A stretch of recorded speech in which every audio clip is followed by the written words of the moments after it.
Good morning all of you. जैसे कि आप जानते हैं कि कोरोना की वजह से आपकी क्लासेस ऑनलाइन स्टार्ट हो रही हैं। आप सभी उसी तरह पढ़ेंगे जिस तरह क्लास में पढ़ते थे, वैसे अपने अपने घरों में सुरक्षित रहकर पढ़ेंगे। अब मैं कक्षा 11 की एनसीईआरटी की बुक आरोह जो फ्रंट पेज दिया हुआ है, तो इसका पहला जो चैप्टर है नमक का दरोगा, तो इस पाठ के लेखक जो मुंशी प्रेमचंद जी हैं, पहले मैं इनका जीवन परिचय पढ़ूंगी। सबसे पहले, साहित्य वह जादू की लकड़ी है जो पशुओं में, ईंट पत्थरों में, पेड़ पौधों में भी विश्व की आत्मा का दर्शन करा देती है। ये जीवन में साहित्य का स्थान जो है वो दिया हुआ है कि साहित्य जो लिखा जाता है उसमें ये पेड़ पौधों का, पशुओं का, ईंट पत्थरों का, ये सभी की जो कलाकृतियाँ ईंट पत्थरों पे जो प्राचीन जो हमें दिखाई देती हैं, इसके बारे में, इनकी जानकारी के बारे में, पेड़ पौधों के पूरे जो वातावरण आसपास का, जो झरने, ईंट पत्थर, जो भी वातावरण आसपास का होता है, सभी के बारे में हमें साहित्य में आसानी से पढ़ने को मिल जाता है और हम उसके बारे में जान सकते हैं। तो उसका प्रकृति का संबंध पूरा हमारा मानव से जुड़ा हुआ है। तो साहित्य के जरिए हम पूरा आगे पीछे यानी प्राचीन, पुराना, नया सब जान सकते हैं इसके बारे में।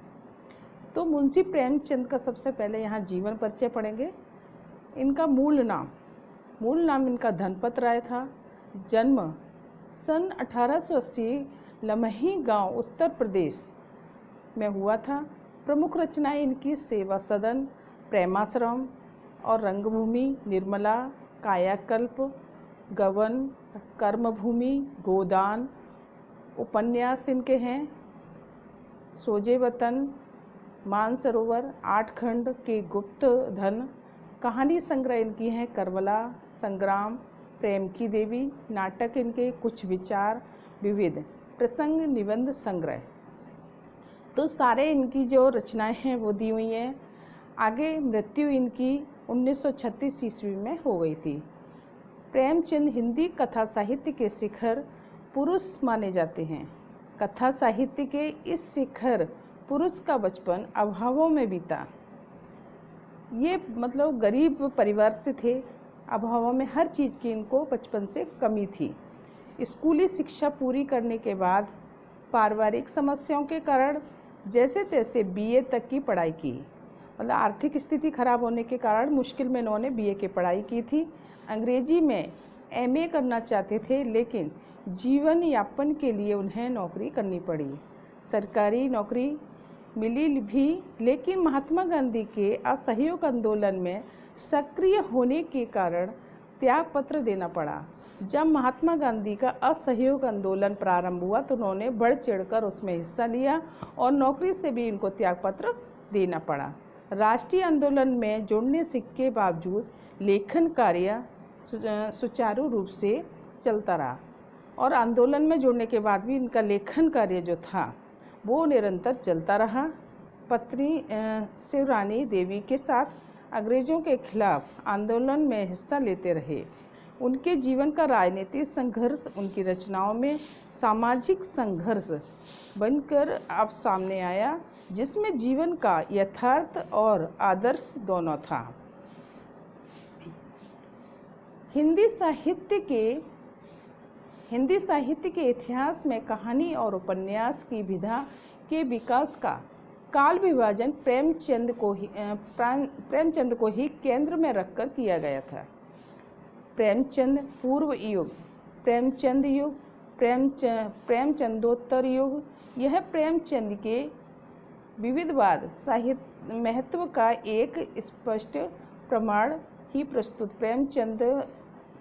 प्रेमचंद ही सबसे पहले रचनाकार हैं जिन्होंने कहानी उपन्यास की विधा को कल्पना और रूपान्वित धुन लेके निकालकर यथार्थ की ओर जमीन पर प्रतिष्ठित किया था। यथार्थ की जमीन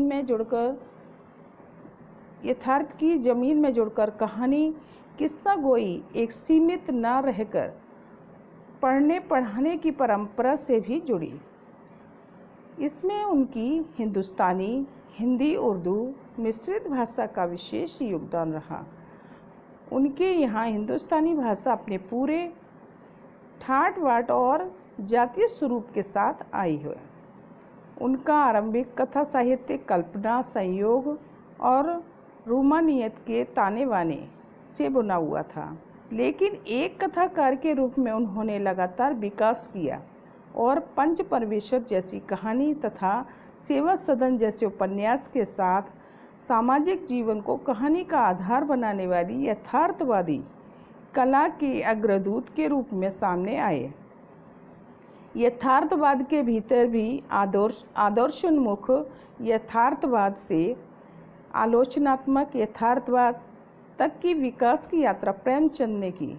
आदर्शोन्मुख यथार्थवाद स्वयं उन्हीं की पढ़ी हुई संज्ञा है।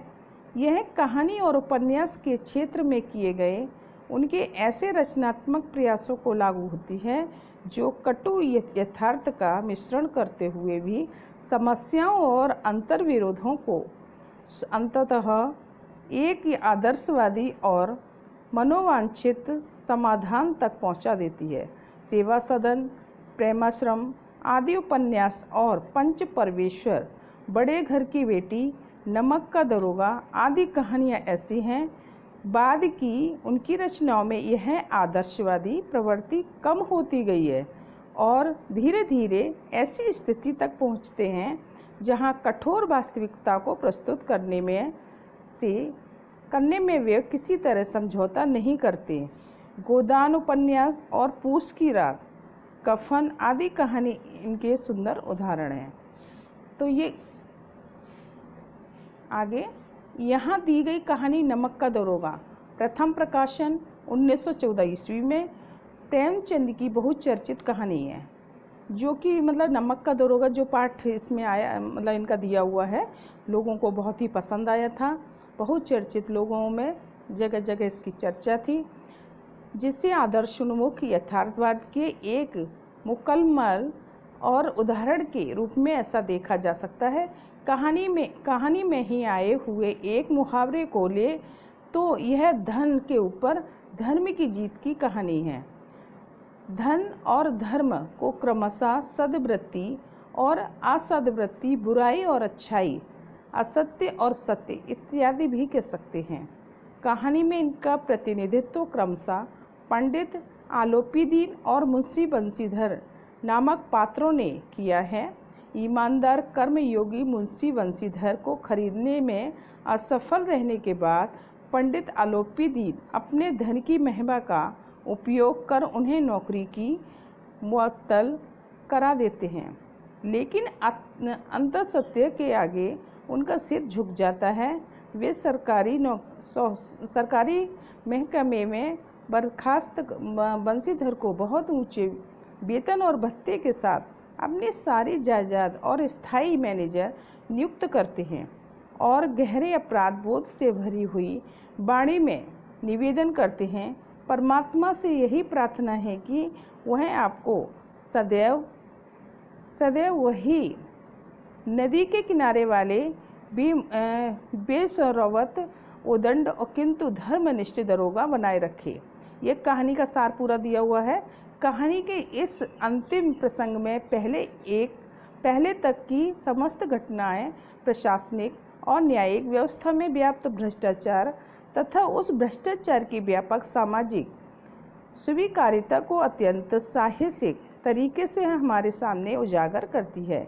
ईमानदार व्यक्ति के अभिमन्यु के सामने निहत्थे और अकेले पढ़ने जाने के कारण यथार्थ तस्वीर इस कहानी की बहुत बड़ी खूबी है। किंतु प्रेमचंद इस संदेश पर कहानी को ख़त्म नहीं करना चाहते हैं, क्योंकि इस दौर में वे जानते हैं कि ऐसा यथार्थवाद इसको निराशावाद बना देता है। मानव चरित्र पर से हमारा विश्वास उठ जाता है। इसको चारों तरफ से बुराई ही बुराई नज़र आने लगती है। उपन्यास शीर्षक निबंध से, इसलिए कहानी का अंत सत्य की जीत के साथ होता है।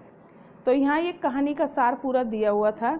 नमक का दरोगा तो यहाँ पर मुंशी बंसीधर और पंडित आलोपीदीन, ये मुंशी बंसीधर एक ईमानदार है और पंडित आलोपीदीन ये भ्रष्टाचार है। तो इसके बारे में ये पूरी कहानी दी हुई है। तो अभी हम चैप्टर स्टार्ट करते हैं, नमक का दरोगा। नमक का दरोगा। जब नमक का नया विभाग बना और ईश्वर प्रदत्त वस्तु के व्यवहार करने का निषेध हो गया तो लोग चोरी छिपे इसका व्यापार करने लगे। ये तो नमक तो ऐसी चीज़ है कि ईश्वर के द्वारा बनाई गई है। समुद्र का पानी जो खारा होता है उसको सुखा के जो नमक बनाया जाता है, तो कहते हैं ये प्रकृति यानी कुदरती है, ये ईश्वर के द्वारा बनाया गया है। तो इसका व्यापार लोग चोरी छुपे करने लगे। अनेक प्रकार के छल प्रपंचों का सूत्रपात हुआ और इसको चोरी छुपे इसका व्यापार होने लगा। छल कपट से इसमें घूस खाने लगे। कोई घूस से काम निकालता था और कोई चालाकी से, कोई रिश्वत देता था, कोई चालाकी से करता था। अधिकारियों के पौ 12 थे, मतलब जो अधिकारी थे पौ 12 का अर्थ होता है कि अत्यधिक लाभ होना। ये कई बार इसका उसमें आता भी है मुहावरे में, तो आप लोग ध्यान रखिए। पौ 12 का अर्थ होता है अत्यधिक लाभ होना। पटवारीगिरी और सर्व सम्मानित पद छोड़कर लोग इस विभाग की बरकरदारी करते थे और सारे विभागों को सरकारी जो सर्व सम्मानित पद थे उनको छोड़कर इसमें मतलब आना चाहते थे, इस पद को प्राप्त करना चाहते थे। इसके दरोगा पद के लिए तो वकीलों का भी जी ललचाता था और जो वकील थे उनका भी दरोगा के लिए जी ललचाता था, क्योंकि इसमें रिश्वतखोरी थी और इसमें पैसा अधिक था। वह समय था जब अंग्रेजी शिक्षा और ईसाई मत को लोग एक ही वस्तु समझते थे। फारसी का प्रबल्य था, उस समय फारसी का प्रबल्य था, उसका अधिक वो बोलवाला था। प्रेम की कथाएं और श्रृंगार रस के काव्य पढ़कर फारसीदा लोग सर्वोच्च पदों पर नियुक्त हो जाया करते थे। मुंशी बंसीधर भी जुलेखा को ब्रह कथा समाप्त करके मजनू और फरहाद के प्रेम वृत्तांत को, सल और नील की लड़ाई और अमेरिका के आविष्कार की अधिक महत्व की बातें समझते हुए रोजगार की खोज में निकले। तो बंसीधर को भी ऐसा लगा कि उनके घर की आर्थिक स्थिति अच्छी नहीं थी, तो वो भी नौकरी के लिए निकल पड़े। उनके पिता एक अनुभवी पुरुष थे। जो मुंशी बंसीधर थे उनके पिता काफ़ी अनुभवी पुरुष थे। समझाने लगे अपने बेटे को समझाने लगे यहाँ पर कि बेटा, घर की दुर्दशा तो देख ही रहे हो और ऋण के बोझ से दबे हुए हैं। लड़कियां हैं वह घास फूस की तरह बढ़ती चली जा रही हैं। मैं कगारे का वृक्ष होता चला जा रहा हूँ, न मालूम कब गिर पड़ूँ। तो जो मुंशी बंसीधर का पिता था, बूढ़ा था और वो कहने लगा, बेटा घर की आर्थिक स्थिति दिन पे दिन बिगड़ती जा रही है और 2 लड़कियां हैं वो भी घास फूस की तरह बढ़ती जा रही हैं। तो मैं तो एक कगारे नहीं बहुत बूढ़ा हूँ, तो कभी भी मैं मतलब मेरी मृत्यु हो सकती है। इसका कहने के कगारे का वृक्ष हो रहा हूँ, न मालूम कब गिर पड़ूँ। जैसे ज़्यादा पुराना वृक्ष हो जाता है तो हवा आने पर या फिर सूख जाता है या गिर जाता है, ठीक उसी प्रकार वो अपना एग्जाम्पल वृक्ष से देते हैं कि पता नहीं कब मेरी मृत्यु हो जाए। अब तुम ही घर के मालिक मुख्तार हो, नौकरी के ओहदे की और ध्यान मत देना। यह ना तो पीर की मजार है और निगाह चढ़ाए चादर पर रखनी चाहिए। ऐसा काम ढूंढना जहाँ कुछ ऊपरी आय हो। तो उनके पिताजी समझदार थे और समझाते हैं कि नौकरी के बलबूते पर तो ये काम चल नहीं सकता है। कुछ ऐसा काम देखना जिससे तुम्हारी ऊपरी आय हो। मासिक वेतन की पूर्णमासी का चांद है और जो मासिक वेतन होता है, जो तनख्वाह महीने की आती है, ये पूर्णमासी के चांद की तरह होता है, जो एक दिन दिखाई देता है और घटते घटते लुप्त हो जाता है। ठीक चांद जैसे पूर्णमासी के दिन चंद्रमा वो पूरा निकलता है और धीरे धीरे धीरे अमावस आते ही लुप्त यानी गायब हो जाता है। ऊपरी आय बहता हुआ स्रोत है जिससे सदैव प्यास बुझती है। वेतन मनुष्य देता है, इसी में उसमें वृद्धि नहीं होती है। और जो पूर्णमासी का चांद होता है धीरे धीरे धीरे अमावस आते जैसे छुप जाता है, ठीक इसी प्रकार जो ऊपरी आय होती है, जो ऊपरी पैसा आता है तो वो तो बहता हुआ नदी का होता है। नदी बहती हुई नदी में कितना भी पानी ले लो उसमें कमी नहीं आती है। तो ठीक उसी प्रकार जैसे ऊपरी आमदनी होती है तो घर की स्थिति डमाडोल नहीं होती है और अच्छी स्थिति बनी रहती है। तो यही उनके पिताजी समझाते हैं कि मतलब महीने की तनख्वाह से तो प्यास बुझती नहीं है, तो ऊपरी आमदनी होगी तो घर का खर्च अच्छी तरह चलता रहेगा। ऊपरी आमदनी ईश्वर देता है, इसी से उसकी बरकत होती है। जो ऊपरी आमदनी आती है तो उससे ही पेज नंबर 7 पर देखिए आप लोग, ईश्वर देता है उसी से उसकी बरकत होती है। तुम स्वयं विद्वान हो, तुम तो खुद इसके ज्ञानी हो, ज्ञाता हो, तुम्हें क्या समझाऊं। और आगे उनका जो पिता है वो कहता है आगे मैं तुम्हें क्या समझाऊं, तुम तो खुद समझदार हो, घर की स्थिति तुम्हारे सामने ही है, उसमें मुझे समझाने की आवश्यकता अब नहीं, मैं समझता हूँ। इस विषय में विवेक की बड़ी आवश्यकता है। आगे वो कहता है इस विषय में विवेक की बड़ी आवश्यकता है। मनुष्य को देखो, उसकी आवश्यकता को देखो और अवसर को देखो। मनुष्य यानी मनुष्य को देखो और उसकी ज़रूरतें क्या हैं और मौका क्या है उसको देखना चाहिए। उसके उपरांत जो उचित समझो करो और जो तुम्हें दिखता है सही लगता है वही तुम करो। गरज वाले आदमी के साथ कठोरता करने से क्या लाभ, लेकिन बेगरज को दांव पर पाना जरा कठिन है। इन बातों को निगाह में बांध लो, यह मेरी जन्म भर की कमाई है। और गरज वाला जो मतलब जिसको गरज वाले इससे मतलब यहाँ दिया हुआ है जिसको ज़रूरतमंद, जो ज़रूरतमंद इंसान होता है, आदमी होता है, कठोरता में क्या लाभ, उसके साथ में कठोरता नहीं की जा सकती है, उससे कोई लाभ नहीं होता है। लेकिन बेगरज जिसको कोई ज़रूरत नहीं है को दांव पर पाना कठिन होता है। जिसको ज़रूरत ही नहीं है उसको दांव पे पाना, उसको लाइन पे लाना वो कठिन होता है। इन बातों पर निगाह में बांध लो। जो मैं बात कह रहा हूँ आप इसको ध्यान में रखिए, यह मेरी जन्म भर की कमाई है। जो मैंने आपको समझाया ये जन्म भर आपके काम में आएगी। अब इसके अगला पैराग्राफ। इस उपदेश के बाद पिताजी ने आशीर्वाद दिया। बंशीधर आज्ञाकारी पुत्र थे।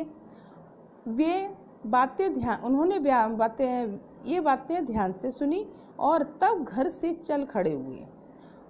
तो जो मुंशीधर थे अपने पिता के आज्ञाकारी पुत्र थे, उन्होंने अपने पिताजी की बातें ध्यान से सुनी और वो घर से निकल पड़े।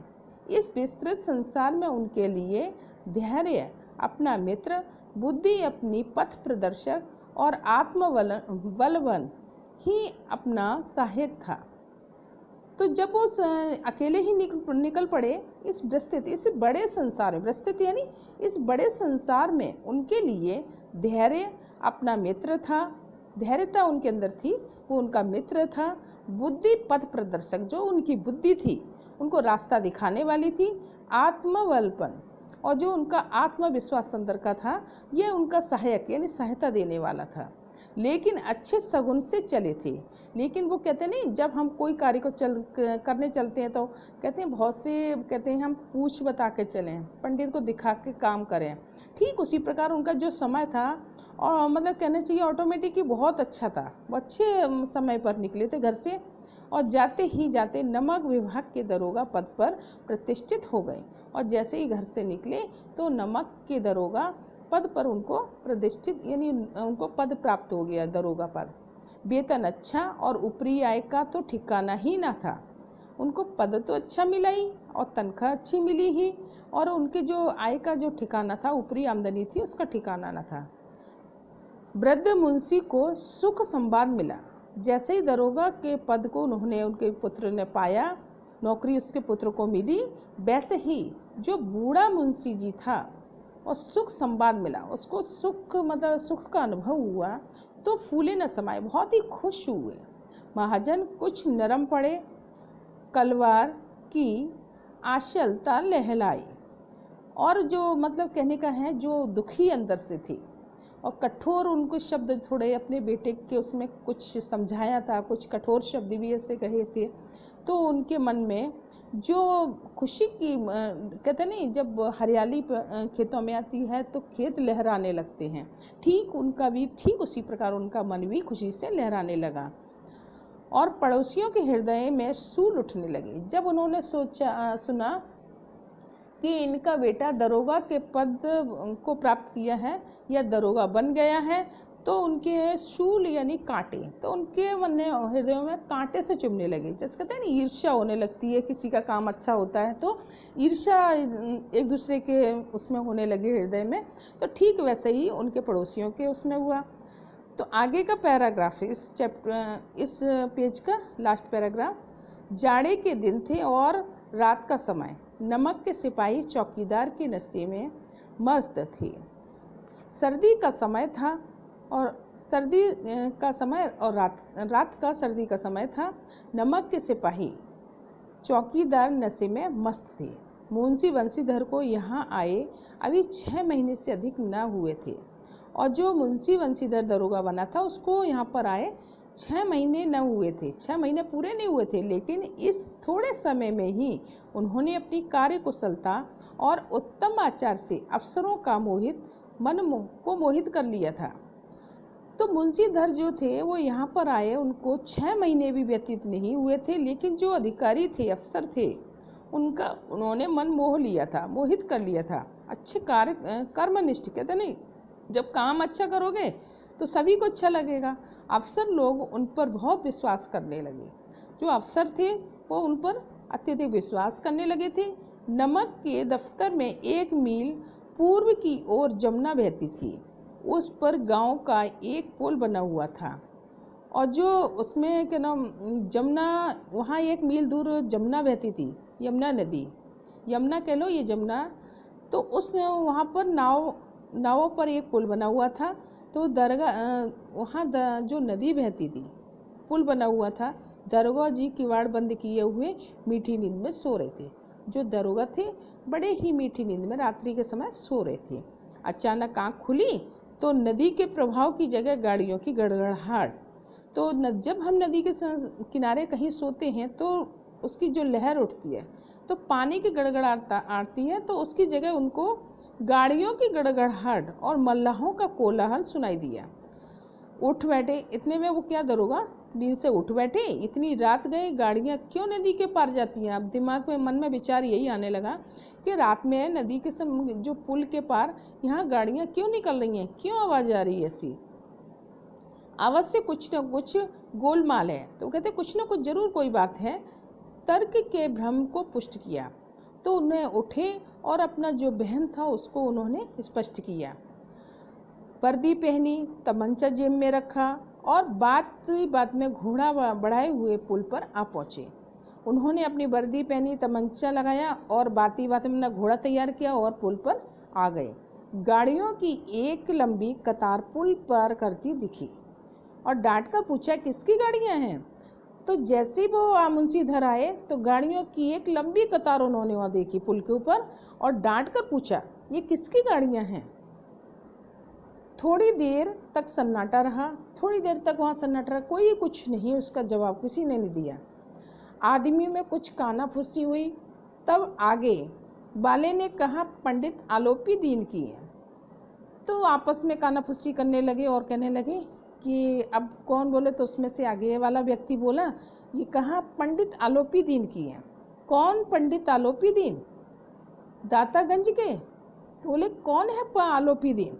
दातागंज के।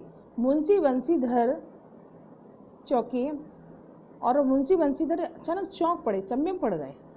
पंडित आलोपी दीन इस इलाके के सबसे प्रतिष्ठित जमींदार थे।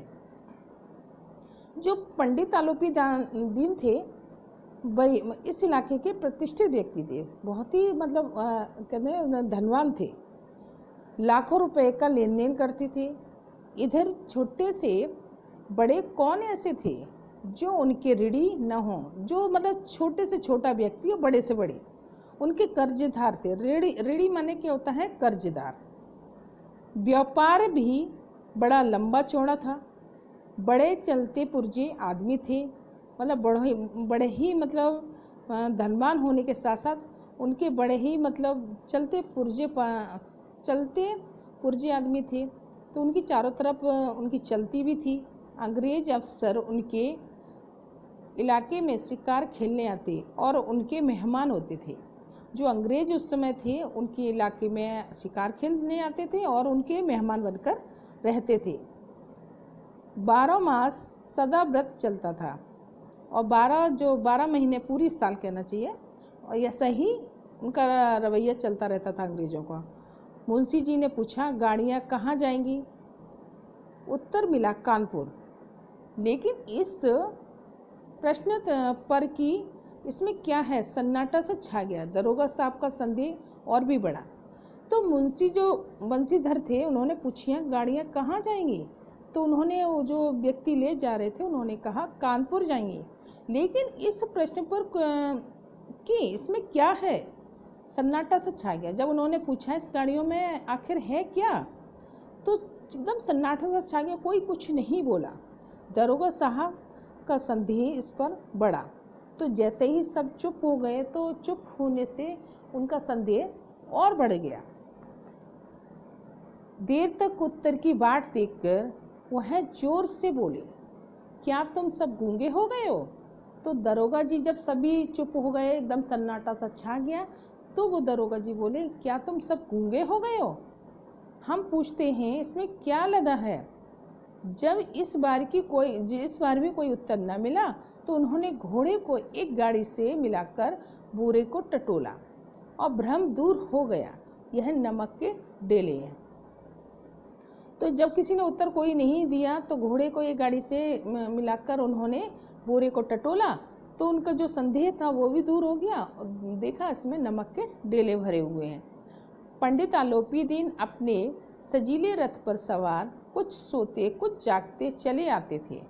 अचानक कई गाड़ी वालों ने घबराए हुए आकर जगाया और बोले, महाराज, दरोगा ने गाड़ियां रोक दी हैं और घाट पर खड़े आपको बुलाते हैं।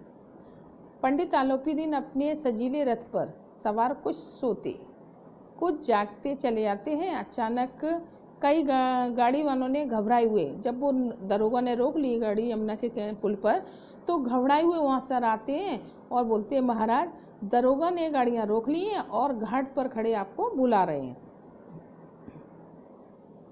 आगे का पैराग्राफ, 3rd पैराग्राफ। पंडित आलोपी दिन का लक्ष्मी जी पर अखंड विश्वास था। तो पंडित जो आलोपी दिन थे तो पैसे का क्या करते थे, जब कोई कहीं जैसे रिश्वत देना होती थी, पकड़ जाते थे, तो फटाफट वो लक्ष्मी जी का अखंड विश्वास था, तो पैसे का लेन देन करके वो वहीं की वहीं मामला समाप्त कर देते थे। तो यही उन्होंने करना चाहा। पंडित आलोपी नाथ का लक्ष्मी पर अखंड विश्वास था, उन पर बहुत विश्वास था। वह कहा करते थे कि संसार का तो कहना ही क्या, स्वर्ग में भी लक्ष्मी का ही राज्य है। उनका यह कहना यथार्थ ही था। तो उन्होंने कहा, जहाँ देखो लक्ष्मी का ही राज्य है, सब जगह पैसे की पूछे, सब जगह पैसा ही मान्य रखता है। न्याय और नीति सब लक्ष्मी के ही खिलौने हैं, और जो न्याय है, नीति है, सब लक्ष्मी के ही खिलौने हैं। इन्हें तो वह जैसे चाहती है वैसे नचाती है। लेटे ही लेटे गर्व से बोले, चलो हम आते हैं। और आगे वो कहते हैं कि अपने जो गाड़ी वाहन आते हैं उनसे कहते हैं, चलो मैं आता हूँ। और बड़े गर्व से, बड़े गर्व यानी घमंड से कहते हैं, हम आते हैं।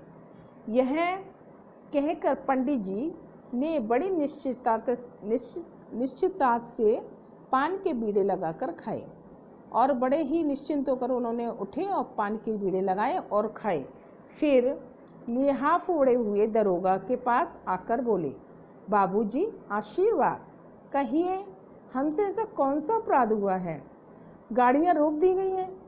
और जो पंडित आलोपी दिन थे आकर बोले कि मुझसे ऐसी कौन सी गलती हुई है जो आपने गाड़ियाँ रोक दी हैं? हम ब्राह्मणों पर तो आपकी कृपा दृष्टि रखनी चाहिए। तो कहते हम तो पंडित हैं, आपकी कृपा दृष्टि हम पर होना चाहिए।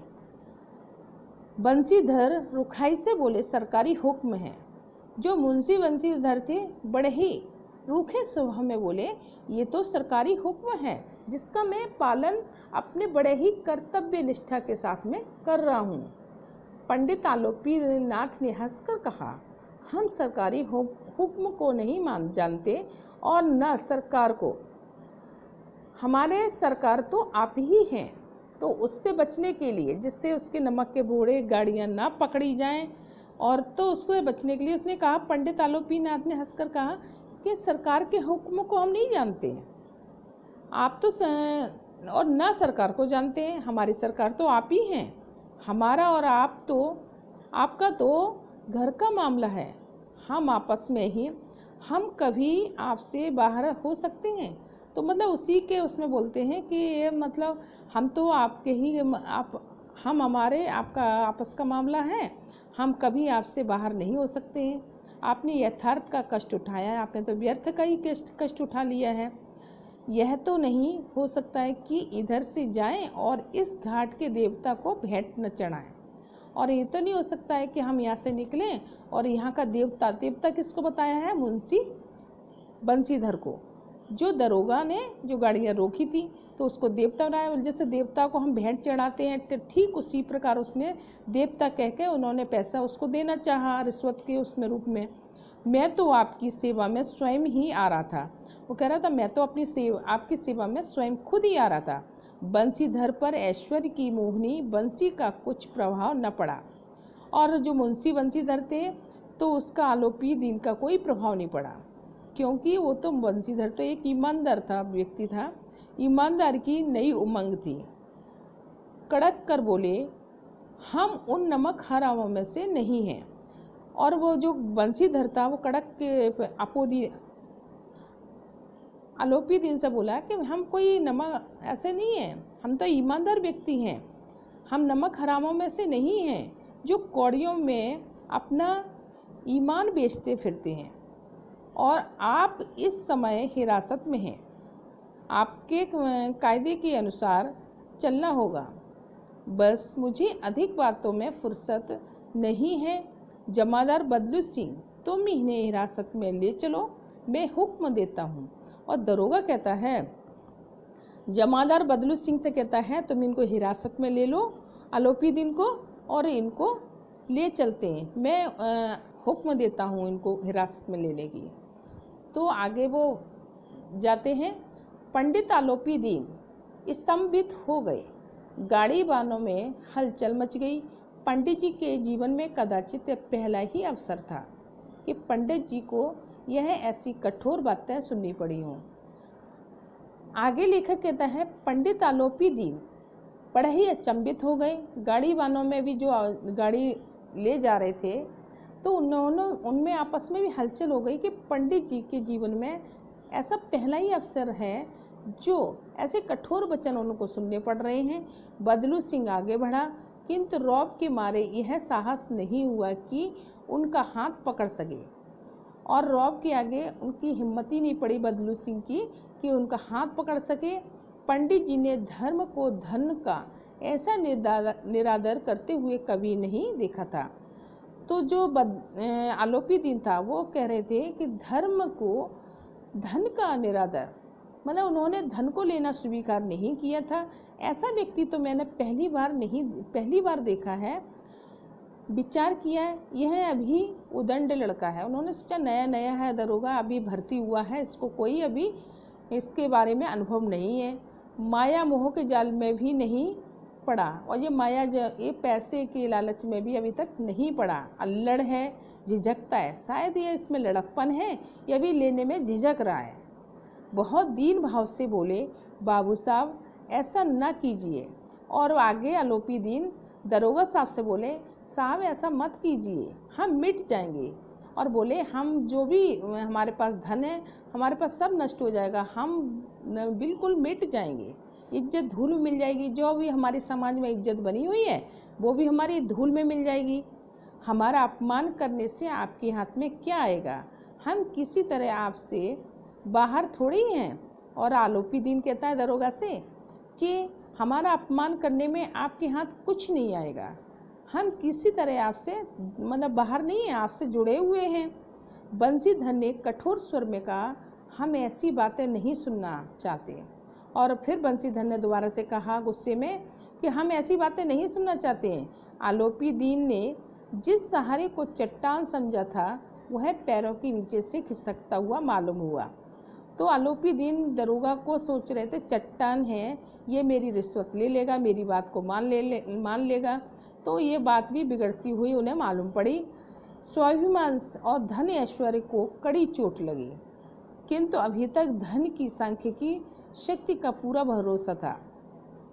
जो उनके अंदर स्वाभिमान था, धन ऐश्वर्य को जो उनके पास था, तो उस पर भी उनकी जो दरोगा उनको हिरासत में लेना चाहता था उसकी उनको कड़ी चोट लग रही थी। किंतु अभी तक धन की सांख्यिकी शक्ति का पूरा भरोसा था। फिर भी उनको अपने ऊपर धन का बहुत ही घमंड था, बहुत ही शक्ति ताकत उनको महसूस हो रही थी। अभी मेरे पास धन है, शक्ति है, तो उनको पूरा हिम्मत मिल रही थी उससे। अपने मुख्तार से बोले, लाला जी 1000 के नोट बाबू साहब को भेंट करो। और वो कहते हैं जाओ 1000 का नोट उनको दे दो, आप इस समय भूखे सिंह हो रहे हैं। वो कहते तुम तो इस समय भूखे सिंह के समान हो रहे हो। बंसीधर ने गर्म होकर कहा, 1000 नहीं, 1 लाख भी नहीं, सच्चे मार्ग से नहीं हटा सकते हो। तो मुंशी बंसीधर बोले गुस्से में, गर्म होने का अर्थ यहाँ पर है बहुत क्रोधित होकर बोले, 1000 नहीं, 1 लाख भी नहीं, मुझे तो सच्चे मार्ग से नहीं हटा सकते हो। जो मेरा सत्य मार्ग है, मैं ईमानदार हूँ, उस पथ से मुझे भ्रष्ट नहीं कर सकते हो। धर्म की इस बुद्धिहीन दृढ़ता और देव दुर्बल त्याग पर मन बहुत झुंझलाया। धर्म की इस बुद्धिहीन दृढ़ता और देव दुर्बल त्याग पर मन बहुत झुंझलाया। तो आगे पर आलोपी नाथ कहता है, तो ऐसा बुद्धिहीन और जब अपनी बात पर अड़ा हुआ है, तो देव दुर्लभ त्याग मन बहुत झुंझलाया। मतलब कि ये बात पैसे नहीं ले रहा है, इस बात पे उसको बहुत क्रोध मन में बहुत ज़्यादा आ रहा था और बहुत ही झुंझला रहा था। अब दोनों शक्तियों में संग्राम होने लगा, दोनों आपस में झगड़ने लगे। बातों में धन ने उछल कर आक्रमण करने शुरू किए और जो उसके पास पैसा था उसके बारे में बार बार अपने बारे में अहंकार करने लगा। 1 से 5, 5 से 10, 10 से 15 और 15 से 20 तक नौबत पहुंची। किंतु धर्म अलौकिक वीरता के साथ बहुसंख्यक सेना के सम्मुख अकेला पर्वत की भांति अटल अविचल खड़ा रहा। तो मतलब पैसे पे पैसे बढ़ाता रहा, 5, 5 से 10, 10 से 15 से 20, और वो पैसे के दाम आगे देने के लिए करता रहा, लेकिन वो अटल खड़ा रहा, अपनी ईमानदारी से नहीं हटा। आलोपी दीन निराश होकर बोले, अब इससे अधिक मेरा साहस नहीं है। अब वो पैसे पे पैसे आगे बढ़ा कर बोलते रहे, इतना ले लो, इतना ले लो, लेकिन वो उस पर अटल रहे। वो ईमानदारी से अपना अड़िग थे कि मैं इसमें रिश्वतखोरी नहीं ले सकता हूँ, जो मेरा कर्तव्य है ईमानदारी से मैं उसको करूँगा, और तो आपको हिरासत में चलना ही पड़ेगा।